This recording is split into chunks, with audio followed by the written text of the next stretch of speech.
ಎನ್ನ ಆರಾಧ್ಯ ಗುರು ಶ್ರೀ ಜಗದ್ಗುರು ಶಿವಾನಂದ ಶ್ರೀಗಳವರ ಚರಣಗಳಲ್ಲಿ ವಂದಿಸುತ್ತಾ ಓಂ ಶ್ರೀ ಗುರುಬಸವಲಿಂಗಾಯ ನಮಃ.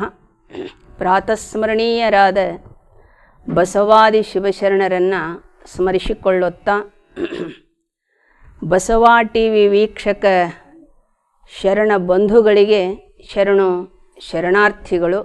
ಬಸವ ಭಕ್ತರ ಸದಿಚ್ಛೆಯ ಮೇರೆಗೆ ಬಸವ ಧರ್ಮದ ಅಥವಾ ಶರಣ ಧರ್ಮದ ಮೇರು ಕಾವ್ಯ, ಮೇರು ಕೃತಿ ಅದು ಯಾವುದು ಅಂದರೆ ಚಾಮರಸ ಕವಿಗಳು ರಚನೆ ಮಾಡಿರ್ತಕ್ಕಂತಹ ಪ್ರಭುಲಿಂಗ ಲೀಲೆಯ ಮಹಾಕಾವ್ಯ. ಆ ಮಹಾಕಾವ್ಯವನ್ನು ಕುರಿತು ಇಂದಿನಿಂದ ಪ್ರವಚನವು ಪ್ರಾರಂಭಗೊಳ್ಳುತ್ತೆ. ಆಸಕ್ತರು ವೀಕ್ಷಿಸಬೇಕೆಂದು ಸೂಚನೆ. 12ನೆಯ ಶತಮಾನ ಅದೊಂದು ಭಕ್ತಿಯ ಯುಗ, ಅದೊಂದು ಶರಣಯುಗ, ಅದು ಒಂದು ಬಸವ ಯುಗ. 12ನೆಯ ಶತಮಾನದಲ್ಲಿ ಆಗಿ ಹೋಗಿರ್ತಕ್ಕಂಥ ಮಹಾಯುಹೂತಿ ಪುರುಷರು, ಬಸವಣ್ಣನವರು ಕಟ್ಟಿರ್ತಕ್ಕಂಥ ಮಹಾಮನೆ, ಬಸವಣ್ಣನವರು ಕಟ್ಟಿರುವಂತಹ ಭಕ್ತಿ ಸಾಮ್ರಾಜ್ಯಕ್ಕೆ ಅನೇಕ ಯಾವ ಅಲ್ಲಮ ಪ್ರಭುಗಳಂಥ ವಿಭೂತಿ ಪುರುಷರು, ಅನೇಕ ಯಾವ ಶಿವಶರಣ ಶರಣೀಯರು ಕಲ್ಯಾಣಕ್ಕೆ ಆಗಮಿಸಿದರು. ಬಸವಣ್ಣನವರು ಭಕ್ತಿಗೆ ಒಂದು ಮಹಾನ್ ಶಕ್ತಿದಾತರಾಗಿದ್ದರು. ಆ ಬಸವ ಮಹಾನುಭಾವನನ್ನು ಕುರಿತು ಸ್ವತಃ ಪರಮಾತ್ಮನೇ ಹೇಳುತ್ತಾನೆ. ಬಸವಣ್ಣ ನೀನು ಧರೆಯಲ್ಲಿ ಮೆರೆಯದಿರ್ದೊಡೆ ತಾನೇ ಸಿಕ್ಕುವವನು ಅಲ್ಲಮ. ಆ ಅಲ್ಲಮನನ್ನು ಭಕ್ತಿಯಿಂದಾಗಿ ನೀನು ಒಲಿಸಿಕೊಳ್ಳಬೇಕು, ಮರ್ತ್ಯದಲ್ಲಿ ನೀನು ಜನ್ಮಿಸಬೇಕು ಅಂತ ಪ್ರಭುಗಳು ಆ ಬಸವಣ್ಣನವರಿಗೆ ಸ್ವತಃ ಪರಮಾತ್ಮನೇ ಅಪ್ಪಣೆಯನ್ನು ಮಾಡಿದ. ಆ ರೀತಿಯಾಗಿ ಬಸವಣ್ಣನವರು ಮರ್ತ್ಯದಲ್ಲಿ ಬಂದು ಭಕ್ತಿಯ ಮಹಾಮನೆಯನ್ನು ಕಟ್ಟದೇ ಹೋಗಿದ್ದರೆ ಈ ಶರಣ ಸಂಕುಳವೆಲ್ಲ ಆ ಬಸವ ಕಲ್ಯಾಣಕ್ಕೆ ಬರದೇ ಹೋಗಿದ್ದರೆ, ಅಲ್ಲಮ ಪ್ರಭುಗಳಿಗಾಗಿ ಬಸವಣ್ಣನವರು ಶೂನ್ಯ ಪೀಠವನ್ನು ರಚನೆ ಮಾಡದಿದ್ದರೆ, ಅಲ್ಲಮ ಪ್ರಭುಗಳು ಆ ಶೂನ್ಯ ಪೀಠವನ್ನು ಆರೋಹಣೆ ಮಾಡದೇ ಹೋಗಿದ್ದರೆ ಇಂದು ಈ ವಿರಕ್ತ ಪೀಠಗಳಿಗೆ ಅಸ್ತಿತ್ವವೇ ಇರುತ್ತಿರಲಿಲ್ಲ. ಈ ವಿರಕ್ತ ಪೀಠದ ಪರಂಪರೆಗಳಿಗೆ ಒಂದು ಇತಿಹಾಸವನ್ನು ಬರೆದಿರತಕ್ಕಂಥವರು ಬಸವಣ್ಣ, ಅಲ್ಲಮ ಪ್ರಭುಗಳು. ಈ ಪೀಠದ ಪರಂಪರೆ ಇಂದಿಗೂ ಜೀವಂತವಾಗಿ ಅಸ್ತಿತ್ವದಲ್ಲಿ ಉಳಿಯುವಂತೆ ಮಾಡಿರತಕ್ಕಂತಹ ಪ್ರಯತ್ನ ಬಸವಣ್ಣನವರದು. ಇಂತಹ ಬಸವ ಮಹಾನುಭಾವನನ್ನು ಕುರಿತು ಹರಿಹರ ತನ್ನ ಕಾವ್ಯದಲ್ಲಿ ಬಹಳ ಸುಂದರವಾಗಿ ಬರೀತಾ ಇದ್ದಾನೆ. ಪಾಷಂಡಿ ಭೂಮಿಯಲ್ಲಿ ಶಿವಭಕ್ತಿಯನ್ನು ಆರಂಭಿಸಿ ತನ್ನ ಸ್ವಸಾಮರ್ಥ್ಯಮಂ ಬಿತ್ತಿ ಪ್ರತ್ಯಕ್ಷಗಳಂ ಬೆಳೆದು ಗಣ ಸಫಲಮಂ ಮಾಡಲು ಬಂದ ಕಾರಣಿಕ ಮಹಾಪುರುಷ ಬಸವಣ್ಣ, ನಿನ್ನ ದಯೆಯಿಂದ ನಮ್ಮ ಭಕ್ತಿಯು ಬಣ್ಣವೇರಿತು. ಪಾಷಂಡಿ ಭೂಮಿ ಅಂತಂದರೆ ಏನೂ ಬೆಳೆಯದಿರ್ತಕ್ಕಂಥ ಬರಡು ಭೂಮಿ, ಬಂಜರು ಭೂಮಿ. ಆ ಬಂಜರ ಭೂಮಿ ಯಾವುದು ಅಂತ ಕೇಳಿದರೆ ಮಾನವನ ಎದೆಯ ಅಂಗಳವೇ ಒಂದು ಬಂಜರು ಭೂಮಿ. ಆ ಭೂಮಿಯಲ್ಲಿ ಬಸವಣ್ಣನವರು ಯಾವ ಪ್ರಯತ್ನದಿಂದ ಎಂದರೆ ಭಕ್ತಿ ಅನ್ನುವಂತಹ ಬೀಜವನ್ನು ಅವರು ಬಿತ್ತಿದರು, ಭಕ್ತಿಯನ್ನು ಆರಂಭ ಮಾಡಿದರು. ಭಕ್ತಿಯನ್ನು ಬಸವಣ್ಣನವರು ಆರಂಭ ಮಾಡಿದರು ಅಂತ ಹೇಳಿದರೆ ಬಹುತೇಕವಾಗಿ ಬಹಳ ಜನರಿಗೆ ಪ್ರಶ್ನೆ ಉದ್ಭವ ಆಗಬಹುದು. ಏನು ಅಂತಂದರೆ, ಬಸವಣ್ಣನವರಿಗಿಂತ ಪೂರ್ವದಲ್ಲಿ ಭಕ್ತಿ ಪಥ ಇರಲಿಲ್ಲವೇ? ಆ ಭಕ್ತಿ ಪಥವನ್ನು ಆಚರಣೆ ಮಾಡಿರತಕ್ಕಂತಹ ಭಕ್ತ ಜೀವಿಗಳು ಇರಲಿಲ್ಲವೇ? ಈ ಪ್ರಶ್ನೆ ಸಹಜವಾಗಿ ಎದುರಾಗುತ್ತೆ. ಬಸವಣ್ಣನವರಿಗಿಂತ ಪೂರ್ವದಲ್ಲಿ ಭಕ್ತಿಯನ್ನು ಆಚರಿಸಿದವರು ಉಂಟು. ಶಿರಿಯಾಳ ಶೆಟ್ಟಿ ಹಾಗೂ ಜೇಡರ ದಾಶಿಮಯ್ಯ, ಸಿಂಧು ಬಲ್ಲಾಳ ಮೊದಲಾದ 63 ಮಂದಿ ಪುರಾತನರು ಭಕ್ತಿಯನ್ನು ಮಾಡಿದರು. ಅವರ ಭಕ್ತಿಯು ಎಂತಹದ್ದು ಇತ್ತು ಅಂತಂದರೆ ಆ ಭಕ್ತಿಯಲ್ಲಿ ವ್ಯಾಪಾರವಿತ್ತು. ಶಿರಿಯಾಳ ಶೆಟ್ಟಿ ತನ್ನ ಮಗನನ್ನು ಕೊಟ್ಟ, ಜೇಡರ ದಾಸಿಮಯ್ಯ ವಸ್ತ್ರವನ್ನು ಕೊಟ್ಟ, ಸಿಂಧು ಬಲ್ಲಾಳ ವಧುವನ್ನು ಕೊಟ್ಟ. ಇನ್ನೂ ಅನೇಕ ಪುರಾತನರು ತಮಗಿಂತ ಭಿನ್ನವಾಗಿರತಕ್ಕಂಥ ವಸ್ತುಗಳನ್ನು ದೇವರಿಗೆ ಕೊಟ್ಟು ದೇವರಿಗಿಂತ ಭಿನ್ನವಾಗಿರುವಂತಹ ವಸ್ತುಗಳನ್ನು ಅವರು ಪಡ್ಕೊಂಡ್ರು. ಸಿದ್ಧರಾಮೇಶ್ವರರು ಒಂದು ಮಾತನ್ನು ಬಹಳ ಸುಂದರವಾಗಿ ಹೇಳ್ತಾ ಇದ್ದಾರೆ. ಪುರಾತನರು ಮರ್ತ್ಯದಲ್ಲಿ ಬಂದು ಭಕ್ತಿಯ ಮನೆಯನ್ನು ಕಟ್ಟಿಕೊಂಡು ಇದ್ದರು. ಆದರೆ ಆ ಮನೆಗೆ ತಲೆಬಾಗಿ ಹೋದವರೆಲ್ಲ ಚತುರ್ವಿಧ ಪದವಿಗೊಳಗಾದರು. ಚತುರ್ವಿಧ ಪದವಿಗಳು: ಸಾಮೀಪ್ಯ, ಸಾರೂಪ್ಯ, ಸಾಲೋಕ್ಯ, ಸಾಯುಜ್ಯ. ಈ ಚತುರ್ವಿಧ ಒಳಗಾಗಿರುವಂಥ ಪದವಿಗಳನ್ನು ಅವರು ಬೇಡಿದರು. ಆ ಪದವಿಗಳನ್ನು ಬಯಸಿ ಮಾಡಿದ್ದರಿಂದ ಅವರು ಸ್ವರ್ಗಲೋಕವನ್ನು ಪಡ್ಕೊಂಡ್ರು. ಆದರೆ ತನಗಿಂತ ಭಿನ್ನವಾಗಿರುವಂತಹ ವಸ್ತುಗಳನ್ನು ದೇವರಿಗೆ ಕೊಟ್ಟು ದೇವರಿಗಿಂತ ಭಿನ್ನವಾಗಿರ್ತಕ್ಕಂಥ ವಸ್ತುಗಳನ್ನು ಪಡೆದುಕೊಳ್ಳುವುದೇನೈತಲ್ಲ, ಅದು ಕೈಕೂಲಿ ಭಕ್ತಿ ಅಂತ ಕರೆಯಲ್ಪಡುತ್ತೆ. ಆ ಭಕ್ತಿಯಲ್ಲಿ ವ್ಯಾಪಾರ ಉಂಟು. ದೇವರೇ, ನಾನು ನಿನಗಿಷ್ಟು ಕೊಡ್ತಾ ಇದ್ದೇನೆ, ನೀ ನನಗೆ ಇಷ್ಟು ಕೊಡಬೇಕು. ಹೀಗೆ ಬಯಸಿ ಮಾಡುವಂಥ ಭಕ್ತಿಯು ಅದು ವ್ಯಾಪಾರಯುಕ್ತವಾದ ಭಕ್ತಿ ಅಂತ ಅನಿಸಿಕೊಳ್ಳುತ್ತೆ. 12ನೆಯ ಶತಮಾನದ ಬಸವಣ್ಣ ಮೊದಲಾದ ಅಖಿಲ ಶಿವಶರಣರು ಏನು ಭಕ್ತಿಯನ್ನು ಆಚರಣೆ ಮಾಡಿದರಲ್ಲ, ಆ ಭಕ್ತಿಯಲ್ಲಿ ವ್ಯಾಪಾರವಿರಲಿಲ್ಲ. ಆದ್ದರಿಂದಲೇ ಅಲ್ಲಮಪ್ರಭುಗಳು ಹೇಳುತ್ತಾ ಇದ್ದಾರೆ, ಸಂಕಲ್ಪದ ಗಳಿಹವನ್ನಿಳುಹಿದಲ್ಲದೆ ಗುಹೇಶ್ವರ ಲಿಂಗವ ಕಾಣಬಾರದು. ಸಂಕಲ್ಪದ ಗಳಿಹ ಅಂತಂದರೆ ಮನಸ್ಸಿನ ಬೇಡಿಕೆಯ ಗಂಟು, ಇಚ್ಛೆಯ ಒಂದು ಗಂಟು, ಬಯಕೆಗಳ ಮೂಟೆ.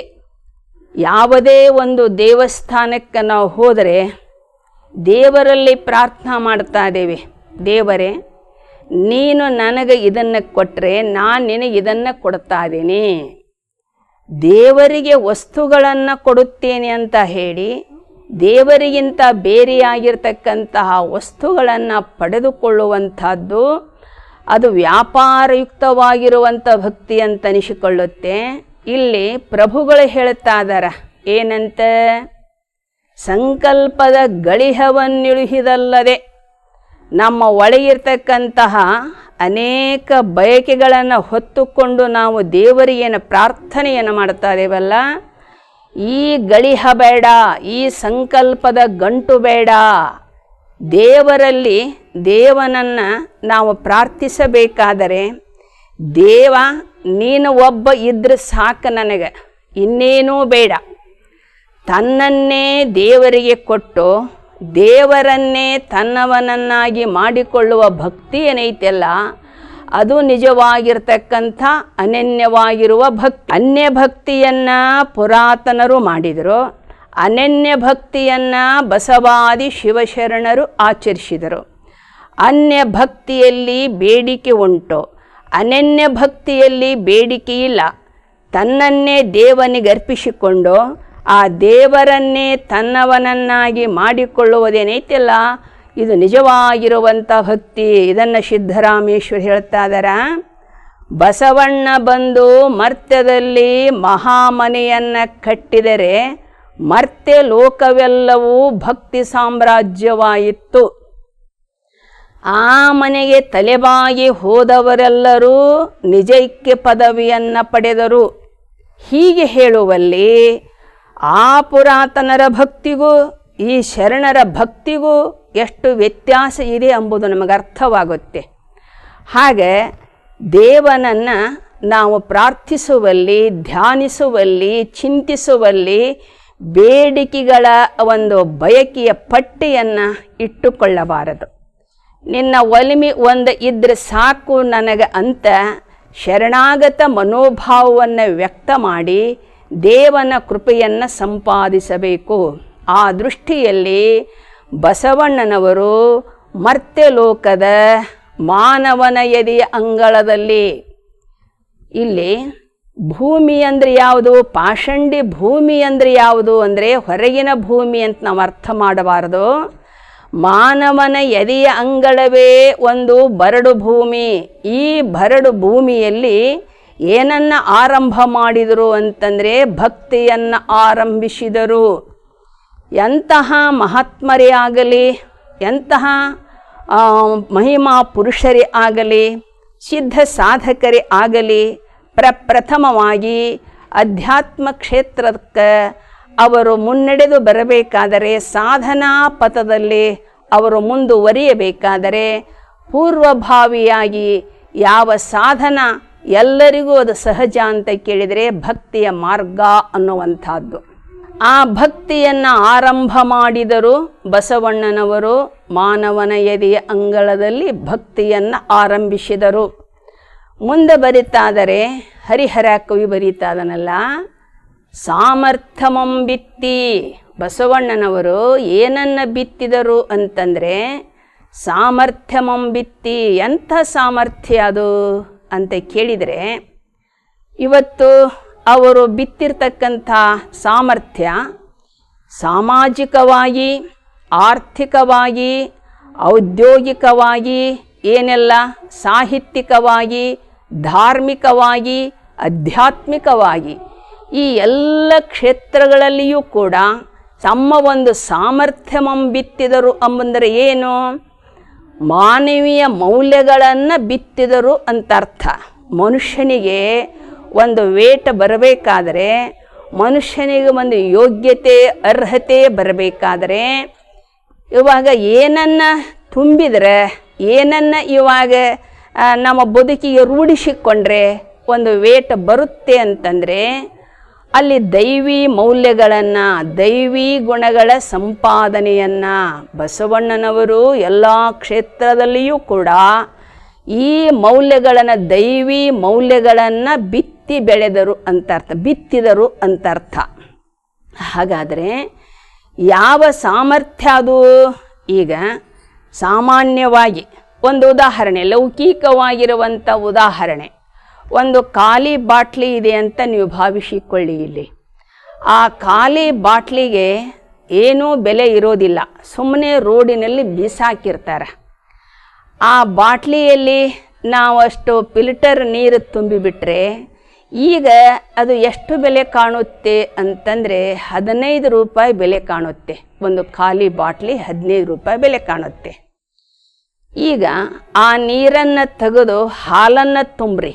ಹಾಲು ತುಂಬಿದಾಗ ಈಗ ಬರುವ ಬೆಲೆ ಏನು ಅಂತಂದರೆ ಈಗ 50 ರೂಪಾಯಿ ಬೆಲೆ ಕಾಣುತ್ತೆ. ಅದೇ ಬಾಟ್ಲಿ ಒಳಗಿರುವಂಥ ಹಾಲನ್ನು ತೆಗೆದು ಅದರ ಒಳಗೆ ಒಂದು ಜೇನುತುಪ್ಪ ತುಂಬ್ರಿ, ಜೇನುತುಪ್ಪವನ್ನು. ಆ ಜೇನುತುಪ್ಪ ತುಂಬಿದಾಗ ಅದರ ಬೆಲೆ ಎಷ್ಟಾಗುತ್ತೆ ಅಂತಂದರೆ ಈಗ 300 ರೂಪಾಯಿ ಬೆಲೆ ಆಗುತ್ತೆ. ಆ ಜೇನುತುಪ್ಪವನ್ನು ತೆಗೆದು ಹಸುವಿನ ತುಪ್ಪ ತುಂಬ್ರಿ, ನೀವು ಆಕಳ ತುಪ್ಪ ತುಂಬ್ರಿ, ಅದರ ಬೆಲೆ ಈಗ ಎಷ್ಟಾಗುತ್ತೆ ಅಂತಂದರೆ ಅದರ ಬೆಲೆ 800 ರೂಪಾಯಿ ಕಾಣುತ್ತೆ. ಈಗ ಆ ತುಪ್ಪವನ್ನು ತೆಗೆದು ಈಗೇನು ತುಂಬ್ರಿ ಅಂತಂದರೆ ಅದರ ಒಳಗೆ ಅಮೃತ ತುಂಬ್ರಿ. ಅಮೃತವನ್ನು ತುಂಬಿದಾಗ ಅದರ ಬೆಲೆ ಕಟ್ಟಲಿಕ್ಕೇ ಬರೋದಿಲ್ಲ. ಅದನ್ನೆಲ್ಲ ತೆಗೆದು ಬೀರು ತುಂಬಿಬಿಟ್ರೆ ಎಲ್ಲ ಮೌಲ್ಯನೇ ಕಳೆದು ಹೋಗುತ್ತೆ. ಮನುಷ್ಯನಾಗಿರ್ತಕ್ಕಂಥವನು ತನ್ನ ಬದುಕಿನಲ್ಲಿ ಆ ಒಂದು ಖಾಲಿ ಬಾಟ್ಲಿಯಲ್ಲಿ ಯಾವ್ಯಾವ ವಸ್ತುಗಳನ್ನು ಹಾಕಿದರೆ ಯಾವ್ಯಾವ ರೀತಿಯಾಗಿ ಬೆಲೆ ಬರುತ್ತೆ ಅನ್ನೋದನ್ನು ನೀವು ಹ್ಯಾಂಗೆ ಅದನ್ನು ನೀವು ತಿಳ್ಕೊಂಡ್ರಿ. ಈಗ ಅದನ್ನು ಹಾಗೆ 3.5 ಮೊಳದ ಮಾನವ ದೇಹವೇ ಒಂದು ಖಾಲಿ ಬಾಟ್ಲಿ. ಇದರ ಒಳಗೆ ಏನು ತುಂಬಿದರೆ ಬೆಲೆ ಬರ್ತೈತಿ ಎಂಬುವುದು ಬಸವಾದಿ ಶಿವಶರಣರು ತುಂಬಿದರು. ಮನುಷ್ಯನ 3.5 ಮೊಳದ ದೇಹವೇ ಒಂದು ಖಾಲಿ ಬಾಟ್ಲಿ. ಇದರೊಳಗೆ ಅಮೂಲ್ಯವಾಗಿರ್ತಕ್ಕಂತಹ ವಸ್ತುವನ್ನು ಸ್ವಸಾಮರ್ಥ್ಯಮಂ ಬಿತ್ತಿ, ಸಾಮರ್ಥ್ಯ ಎಂಥದ್ದು ಅಂತ ಕೇಳಿದರೆ ವೈಚಾರಿಕತೆಯನ್ನು ತಳಹದಿ ಮಾಡಿಕೊಂಡಿರ್ತಕ್ಕಂಥ ಅನೇಕ ಹಲವಾರು ಮುಖದಲ್ಲಿ ವೈವಿಧ್ಯ ಮುಖವಾಗಿರ್ತಕ್ಕಂತಹ ಮೌಲ್ಯಗಳನ್ನು ತುಂಬಿದ್ದರಿಂದಲೇ ಬಸವಣ್ಣನವರು ಇಷ್ಟು ಜಗತ್ತಿನಲ್ಲಿನೇ ಒಬ್ಬ ಅಣ್ಣ ಒಬ್ಬ ಅಕ್ಕ ಪ್ರಸಿದ್ಧರಾದವರು. ಹಾಗೆ ಒಬ್ಬ ಮಹಾನ್ ಅಣ್ಣ ಅಂತ ಅನಿಸ್ಕೋಬೇಕಾದರೆ ಅವರು ಇಂತಹ ಮಹಾನ್ ಕಾರ್ಯ ಸಾಧನೆಯನ್ನು ಮಾಡಿದರು. ಮಾನವ ದೇಹದ ಬಾಟ್ಲಿಯಲ್ಲಿ ಅಮೂಲ್ಯವಾಗಿರ್ತಕ್ಕಂತಹ ಸದ್ಗುಣಾದಿಗಳನ್ನು ಸಂಪನ್ಮೂಲ ಗುಣಗಳನ್ನು ತುಂಬಿದರು. ಪ್ರತ್ಯಕ್ಷಗಳಂ ಬೆಳೆದು, ಹರಿಹರ ಕವಿ ಹೇಳ್ತಾ ಇದ್ದಾನೆ, ಪ್ರತ್ಯಕ್ಷಗಳಂ ಬೆಳೆದು. ಪ್ರತ್ಯಕ್ಷವಾಗಿ ಏನು ಬೆಳೆದರು ಅಂತಂದರೆ ಲಕ್ಷದ ಮೇಲೆ 96,000 ಗಣಾಧೀಶ್ವರರು, 770 ಅಮರಗಣಗಳು, 33 ವಚನಕಾರ್ತಿಯರು. ಕಲ್ಯಾಣದಲ್ಲಿ ಇಷ್ಟೆಲ್ಲ ಶರಣ ಸಮೂಹ, ಇದು ಒಂದು ಮಹಾಬೆಳೆಯನ್ನು ಬೆಳೆದವರು ಬಸವಣ್ಣನವರು. ಇದು ಬೆಳೆ ಸಾಮಾನ್ಯವಾಗಿರುವಂಥದ್ದು ಅಲ್ಲ. ಅಷ್ಟೇ ಅಲ್ಲ, ಭೌತಿಕವಾಗಿರುವಂಥ ದೇಹ ಹೋದರೂ ಅದರ ಒಂದು ಮೌಲ್ಯ ಈ ಸಮಾಜಕ್ಕೆ, ಈ ಜಗತ್ತಿಗೆ ಉಳಿಬೇಕು ಅಂತ ತಿಳ್ಕೊಂಡು ಇನ್ನೊಂದು ಅಪಾರವಾಗಿರ್ತಕ್ಕಂಥ ಕೊಡುಗೆಯನ್ನು, ಒಂದು ಫಲವನ್ನು ಈ ಜಗತ್ತಿಗೆ ಕೊಟ್ಟರು. ಏನನ್ನ ಅಂತಂದರೆ ವಚನ ಸಾಹಿತ್ಯ ಅನ್ನುವಂಥದ್ದು. ವಚನ ಸಾಹಿತ್ಯ ಅನ್ನುವಂಥದ್ದು ಜಗತ್ತಿನ ಅನುಭವ ಕ್ಷೇತ್ರವನ್ನು ಶ್ರೀಮಂತಗೊಳಿಸಿರುವಂಥ ಸಾಹಿತ್ಯ. ಅದರಲ್ಲಿಯೂ ಕೂಡ ಕನ್ನಡ ಸಾಹಿತ್ಯವನ್ನು ಶ್ರೀಮಂತಗೊಳಿಸಿರುವಂಥ ಸಾಹಿತ್ಯ ಯಾವುದಾದರೂ ಇದ್ದರೆ ಅದು ವಚನ ಸಾಹಿತ್ಯ ಅನ್ನುವುದನ್ನು ನಾವು ಹೆಮ್ಮೆಯಿಂದ ಹೇಳಬಹುದು. ಅಂತಹ ವಚನ ಸಾಹಿತ್ಯವನ್ನು ಈ ಎಲ್ಲ ಶರಣರು ಕೂಡ ನಮಗೆ ನೀಡಿದರು. ಅದು ಅಮರವಾಗಿರುವಂಥ ಸಂಪತ್ತು, ನಶಿಸದೇ ಇರತಕ್ಕಂಥ ಸಂಪತ್ತು. ಭಾವಿ ಸಮಾಜಕ್ಕೆ ದೊಡ್ಡ ಕೊಡುಗೆಯನ್ನು ಅವರು ಕೊಟ್ಟು ಹೋದರು. ಅವರು ಕೊಟ್ಟಿರ್ತಕ್ಕಂಥ ಕೊಡುಗೆಯನ್ನೇ ನಾವು ನೀವು ಎಲ್ಲರೂ ಕೂಡ ಬಿಚ್ಚಿ ಇವಾಗ ಸಂತೋಷಪಟ್ಟು ಅದನ್ನು ನಾವು ಉಂಡು ಇನ್ನೊಬ್ಬರಿಗೆ ಉಣಿಸ್ತಾ ಇದ್ದೇವೆ. ಆ ಅಮರವಾಗಿರುವಂಥ ಸಂಪತ್ತು. ಅದಕ್ಕಾಗಿ ಅವರು ಹೇಳಿದರು, ಸಾಮರ್ಥ್ಯಮಂಬಿತ್ತಿ ಪ್ರತ್ಯಕ್ಷಗಳನ್ನು ಬೆಳೆದರು ಎಂಬುವಲ್ಲಿ ವಚನ ಸಾಹಿತ್ಯದ ಅಮರವಾಗಿರುವಂಥ ಸಂಪತ್ತನ್ನು ಅವರು ಉಳಿಸಿದರು. ಮುಂದೆ ಬಹಳ ಚಂದ ಬರಿತಾ ಇದ್ದಾರೆ. ಏನಂತ, ಬಸವಣ್ಣ ಪ್ರಮಥ ಗಣಗಳು ಏನೆಲ್ಲ ಕಲ್ಯಾಣದ ತುಂಬೆಲ್ಲ ಪ್ರಮಥ ಗಣಾಧೀಶರು ಬಂದು ಈ ನೆಲೆಸಿದಾರಲ್ಲ, ಇದನ್ನು ಬಸವಣ್ಣನವರು ನೋಡಿ ಕೊಂಡಾಡಿ ಹಾಡಿ ಸಂತೋಷಪಟ್ಟು ಬರುವಂಥ ಎಲ್ಲ ಯಾವ ಶರಣ ಸಂಕುಳವನ್ನು ಶರಣರ ಬರವಣಿಗೆ ಪ್ರಾಣ ಜೀವಾಳವಯ್ಯ ಅಂತ ಹೇಳುವಲ್ಲಿ ಶರಣರನ್ನು ಬಸವಣ್ಣನವರು ಯಾವ ರೀತಿಯಾಗಿ ಬರಮಾಡಿಕೊಂಡ್ರು, ಬಸವಣ್ಣನವರು ಶಿವಶರಣರ ವಿಷಯಕವಾಗಿ ಎಂತಹ ಒಂದು ಪ್ರೀತಿ, ವಿಶ್ವಾಸ, ವಾತ್ಸಲ್ಯ, ಅನುಕಂಪ ಅವರಲ್ಲಿ ಇತ್ತು ಎಂಬುವುದನ್ನು ಹರಿಹರ ಕವಿ ಬರಿತಾ ಇದ್ದಾನೆ. ಬಸವಣ್ಣ ನೀನು ಮರ್ತ್ಯದಲ್ಲಿ ಬಂದು ಭಕ್ತಿಯನ್ನು ಆರಂಭ ಮಾಡಿದ್ದರಿಂದ, ಸಾಮರ್ಥ್ಯಮಂಬಿತ್ತಿ ಪ್ರತ್ಯಕ್ಷಗಳಂ ಬೆಳೆದಿದ್ದರಿಂದ, ಗಣ ಸಫಲಮಂ ಮಾಡಿದ್ದರಿಂದ ಎಲ್ಲ ಗಣಾಧೀಶ್ವರರು ಕೂಡ ಕಲ್ಯಾಣಕ್ಕೆ ಬಂದು ತಮ್ಮ ಬದುಕನ್ನು ಸಾರ್ಥಕ ಮಾಡಿಕೊಂಡರು. ಬಸವಣ್ಣ ನಿನ್ನ ದಯೆಯಿಂದ ನಮ್ಮ ಭಕ್ತಿಯು ಬಣ್ಣವೇರಿತು, ನಿನ್ನ ದಯೆಯಿಂದ ನಮ್ಮ ಭಕ್ತಿ ಬಣ್ಣವೇರಿತು ಅಂತ ಹೇಳುವಲ್ಲಿ ಭಕ್ತಿಯಿಂದ ಬಸವಣ್ಣನವರು ಭಕ್ತಿಯಿಂದ ದೊಡ್ಡವರಾಗಲಿಲ್ಲ. ಭಕ್ತಿಯಾಗಲಿ, ಧರ್ಮ ಆಗಲಿ, ಸತ್ಯ ಆಗಲಿ ಇವು ತಮ್ಮಷ್ಟಕ್ಕೆ ತಾವ ಎಂದು ದೊಡ್ಡವು ಆಗಿಲ್ಲ, ಆಗುವುದೂ ಇಲ್ಲ. ಹಾಗಾದರೆ ಬಸವಣ್ಣನವರಿಂದ ಭಕ್ತಿ ದೊಡ್ಡದಾಯಿತು, ಹರಿಶ್ಚಂದ್ರನಿಂದ ಸತ್ಯ ದೊಡ್ಡದಾಯಿತು, ಧರ್ಮರಾಜನಿಂದ ಧರ್ಮ ದೊಡ್ಡದಾಯಿತು. ಅವರು ಆಚರಣೆ ಮಾಡಿದ್ದರಿಂದ ಇವುಗಳಿಗೆ ಮೌಲ್ಯ ಬಂತು. ಬಸವಣ್ಣನವರು ಭಕ್ತಿನೇ ಬಸವಣ್ಣ, ಬಸವಣ್ಣನೇ ಭಕ್ತಿ ಹೀಗೆ ಆಚರಣೆ ಮಾಡಿದ್ದರಿಂದ ಅವರ ಒಂದು ಈ ಭಕ್ತಿಗೆ ಹೆಚ್ಚಿನದಾಗಿರುವಂಥ ಬೆಲೆ ಬಂತು. ಇಷ್ಟು ಯಾಕೆ ಮೌಲ್ಯವನ್ನು ಇಷ್ಟೊಂದು ಯಾವ ಆದರಣೀಯವಾಗಿರ್ತಕ್ಕಂಥ ಭಾವನೆಯಿಂದ ಭಕ್ತಿಯನ್ನು ಎಲ್ಲ ಶರಣರು, ಮಹಾತ್ಮರು, ಅನುಭಾವಿಗಳು, ಕವಿಗಳು ಇಷ್ಟೆಲ್ಲ ಭಕ್ತಿ ಬಗ್ಗೆ ಯಾಕೆ ಹೇಳಿದರು ಅಂತ ಕೇಳಿದರೆ, ಭಕ್ತಿಯಿಂದಲೇ ಭಗವಂತನನ್ನು ಅರಿಯಲಿಕ್ಕೆ ಬರುತ್ತೆ. ಭಕ್ತಿಯ ಸಾಧನೆಯ ಪಥದಿಂದಲೇ ದೇವನನ್ನು, ಶರಣರನ್ನು ಅರಿಯಲಿಕ್ಕೆ ಬರುತ್ತೆ ಅನ್ನುವ ದೃಷ್ಟಿಯಲ್ಲಿ ಬಸವಣ್ಣನವರೇ ಒಂದು ವಚನದಲ್ಲಿ ಬಹಳ ಸುಂದರವಾಗಿ ಬರೀತಾ ಇದ್ದಾರೆ. ಏನಂತ? ಸೂರ್ಯಕಾಂತ ಶಿಲೆಯಲ್ಲಿ ಅಗ್ನಿ ಇಲ್ಲದನಕ್ಕ ದಾಹಕವನ್ನರಿಯುವ ಪರ್ಯಂತೋ, ಚಂದ್ರಕಾಂತ ಮಣಿಯಲ್ಲಿ ಜಲವಿಲ್ಲದನಕ್ಕ ಶೈತ್ಯವನ್ನರಿಯುವ ಪರ್ಯಂತೋ, ಭಕ್ತನ ದೇಹದಲ್ಲಿ ಭಕ್ತಿ ಇಲ್ಲದಿದ್ದರೆ ಕೂಡಲ ಸಂಗಮನನ್ನ ಅರಿಯುವ ಪರ್ಯಂತೋ. ಅರ್ಥ, ಸೂರ್ಯಕಾಂತ ಮಣಿಯಲ್ಲಿ ಅಗ್ನಿ ಇಲ್ಲದನಕ್ಕ ದಾಹಕವನ್ನರಿಯುವ ಪರ್ಯಂತೋ. ಸೂರ್ಯಕಾಂತ ಮಣಿ ಅಂತ ಒಂದು ಇದೆ. ಆ ಸೂರ್ಯಕಾಂತ ಮಣಿಯನ್ನು ನಾವು ಸೂರ್ಯನಿಗೆ ಎದುರಾಗಿ ನಮ್ಮ ಅಂಗೈಯೊಳಗೆ ಆ ಮಣಿಯನ್ನು ಇರಿಸಿಕೊಂಡು ಅದರ ಕೆಳಗೆ ಒಂದು ಬಟ್ಟೆ ಮಡಿಚಿಟ್ಟು ನಾವು ಸೂರ್ಯನ ಕಡೆ ಮುಖ ಮಾಡಿ ನಿಂತರೆ ಆ ಸೂರ್ಯನ ಪ್ರಖರವಾಗಿರುವಂಥ ಕಿರಣಗಳು ಆ ಮಣಿಯಲ್ಲಿ ಪ್ರತಿಬಿಂಬಿಸ್ತಾ ಇದ್ದಾವೆ. ಆವಾಗ ಆ ಕೆಳಗಿರುವಂತಹ ಬಟ್ಟೆಯೆಲ್ಲ ಸುಟ್ಟು ಹೋಗುತ್ತೆ. ಎಲ್ಲ ಕಡೆಯಲ್ಲಿ ಸೂರ್ಯನ ಪ್ರಖರವಾದ ಕಿರಣಗಳು ಚೆಲ್ತಾ ಇದ್ದಾವ. ಎಲ್ಲ ಕಡೆ ಏನೂ ಸುಟ್ಟಿಲ್ಲ.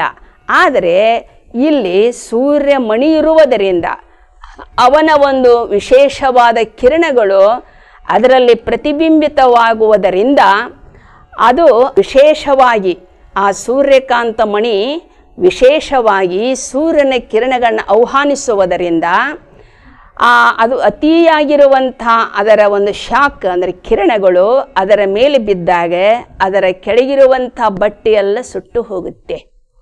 ಅರ್ಥ, ಆ ಸೂರ್ಯಕಾಂತ ಮಣಿಯಲ್ಲಿ ಅಗ್ನಿ ಇಲ್ಲದ ನಕ್ಕ, ಸೂರ್ಯನ ಅಗ್ನಿ ಅದರಲ್ಲಿ ಪ್ರತಿಫಲಿಸದ ನಕ್ಕ, ಅದರ ದಾಹಕವನ್ನರಿಯುವ ಪರ್ಯಂತೋ. ಹಾಗೆ ಚಂದ್ರಕಾಂತ ಮಣಿಯಲ್ಲಿ ಜಲವಿಲ್ಲದ ನಕ್ಕ, ಅದರ ಶೈತ್ಯವನ್ನರಿಯುವ ಪರ್ಯಂತೋ. ಚಂದ್ರಕಾಂತ ಮಣಿ ಅಂತ ಒಂದು ಇದೆ.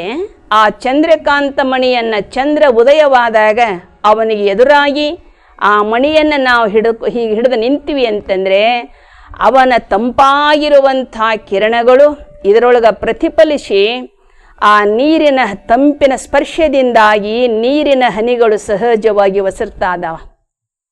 ಅರ್ಥ, ಆ ಚಂದ್ರಕಾಂತ ಶಿಲೆಯಲ್ಲಿ ನೀರಿಲ್ಲದ ನಕ್ಕ ಅದರ ತಂಪನ್ನರಿಯುವ ಪರ್ಯಂತೋ, ಅದರಲ್ಲಿ ತಂಪು ಇರುವುದರಿಂದಲೇ ಅದನ್ನು ನಾವು ಅರಿಲಿಕ್ಕೆ ಬರ್ತೈತಿ. ಚಂದ್ರನ ಶೀತಲವಾದ ಕಿರಣಗಳು ಅಲ್ಲಿ ಪ್ರತಿಫಲಿಸುವುದರಿಂದ ತಂಪಾಗಿರ್ತಕ್ಕಂಥ ನೀರಿನ ಹನಿಗಳನ್ನು ನಾವು ಸಹಜವಾಗಿ ಆ ದ್ರವರೂಪದಿಂದ ಹಿಡಿಯುವುದನ್ನು ನಾವು ಕಾಣ್ತಾ ಇದ್ದೀವಿ. ಹಾಗೆಯೇ ಭಕ್ತನ ಕಾಯದಲ್ಲಿ ಭಕ್ತಿ ಇಲ್ಲದಿದ್ದರೆ, ಭಕ್ತನ ಕಾಯದಲ್ಲಿ ಏನಿರಬೇಕು ಅಂದರೆ ಭಕ್ತಿ ಇರಬೇಕು ಅಂತ. ಪರಮಾತ್ಮನನ್ನು ಅರಿಯಬೇಕಾದರೆ, ಸಂತ ಶರಣ ಗುರುಗಳನ್ನು ತಿಳಿಯಬೇಕಾದರೆ ಈ ದೇಹದಲ್ಲಿ ಇರಬೇಕಾಗಿರುವಂಥದ್ದು ಯಾವುದು ಅಂದರೆ ಭಕ್ತಿ ಅನ್ನುವಂಥದ್ದು. ಭಕ್ತಿ ಇಲ್ಲದಿದ್ದರೆ ದೇವನನ್ನು ಅರಿಯಲಿಕ್ಕೆ ಬರುವುದಿಲ್ಲ, ಸಂತ ಶರಣ ಗುರುಗಳನ್ನು ತಿಳಿಯಲಿಕ್ಕೆ ಬರುವುದಿಲ್ಲ. ಪರಿಶುದ್ಧವಾಗಿರುವಂಥ ಭಕ್ತಿ ನಮ್ಮದಾಗಿರಬೇಕು. ಆ ಭಕ್ತಿನೇ ಭಗವಂತನನ್ನು ಒಲಿಸತಕ್ಕಂಥ ಸಾಮಗ್ರಿ. ಇದನ್ನು ಆಚಾರ್ಯರು ಬರೀತಾ ಇದ್ದಾರೆ, ಮೋಕ್ಷ ಸಾಧನ ಸಾಮಗ್ರ್ಯಾಂ ಭಕ್ತಿರೇವ ಗರಿಯಸಿ. ಮೋಕ್ಷವನ್ನು ಪಡೆಯುವ ಸಾಧನೆಗಳಲ್ಲಿ ಪ್ರಪ್ರಥಮವಾಗಿರ್ತಕ್ಕಂಥ ಸಾಧನ ಯಾವುದು ಅಂತ ಕೇಳಿದರೆ ಅದು ಭಕ್ತಿ ಎಂಬುವುದನ್ನು ಹೇಳಿದ್ದಾರೆ.